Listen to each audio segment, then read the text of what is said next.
busy nyo. Guys, congrats. Naiyak ako. Kagabi. Actually, pero kaysa sabi ko,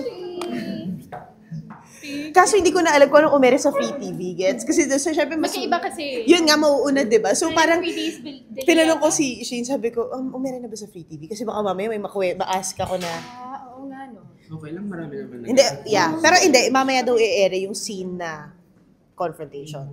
So Yes, timing din exactly. talaga. Okay. Alright, so anyway guys, kasama ka syempre, congratulations, best adaptation. Nagbabasa ka ng comments, nakita mo ba yon? Sobrang thank you. Napagtagumpayan. Napagtagumpayan, at least intense. At least, oo. Hiningi ko to. In character ka doon, Matt, nalaglag mo. Napagtagumpayan namin. Ready na ba kayo sa mga awards? Parang yan ang nakikita natin. Best in prime time. Ako naniniwala Carlo Aquino to. Hindi. Just like the original adaptation, Carlo Aquino. Mas naniniwala kaming na ipahiwatig namin yung mensahe ng tama. Kaysa sa mga awards and everything, sana po naiintindihan ninyo na lahat ng tao may pinagdadaanan, may Tama. sakit. Ay, ang ganda. Yun lang naman. Pwede ka ba sumigaw ng, sinungaling! Yun nga.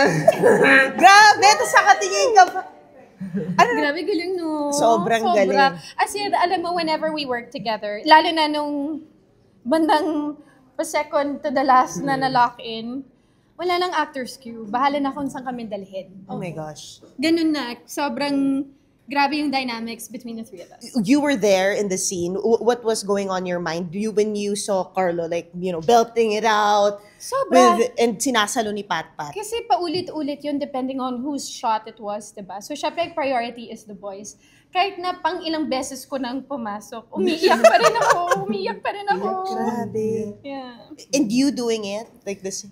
Wala lahat nung senses ko talagang through the roof Lahat pag hinawakan ako ni Joshua, ramdam na ramdam ko. Pag tinutulak ko siya, kapag sumisigaw ako, lahat talaga parang yung pakiramdam ko nun, first time ko lahat maramdaman yung emotion. Grabe. Grabe talaga. At wait lang, marami pa kaming mararamdaman na emosyon because we're just picking off from this. Yes.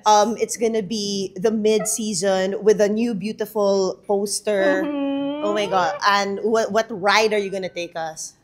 You'll see a change in Mia's behavior yet again. Oh. So, that's another ride to go on with Mia Hernandez. Grabe. Ano naman, hindi na kambing ang aawayin mo dito. Hindi lang kambing. Kambing.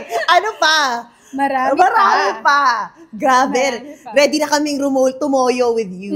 I love it. Pero syempre, character development. Of course. I mean, it's inevitable naman. As, you know, ang storya namin, ang kwento namin ay tungkol sa healing.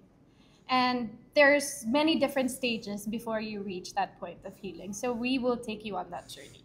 We hope that you continue to enjoy the journey of all of the characters. Marami pa kayong malalaman. Grabe, pati yung mga supporting cast. Yeah, grabe. Is giving. Ang dami nang nagbe-message sa akin kung sino ba talagang nanay ko. Fan theory. Grabe yung fan theory. Sino ba kaya nurse? Yun yung kaibahan namin sa version namin. So marami pa kayong matutuklasan, marami pa kayong mararamdaman. So patuloy niyo lang po supportahan ng It's Okay to Not Be Okay. Yes. Papunta na kami sa paggaling sa utak, sa puso, at sa kaluluwa. Thank you.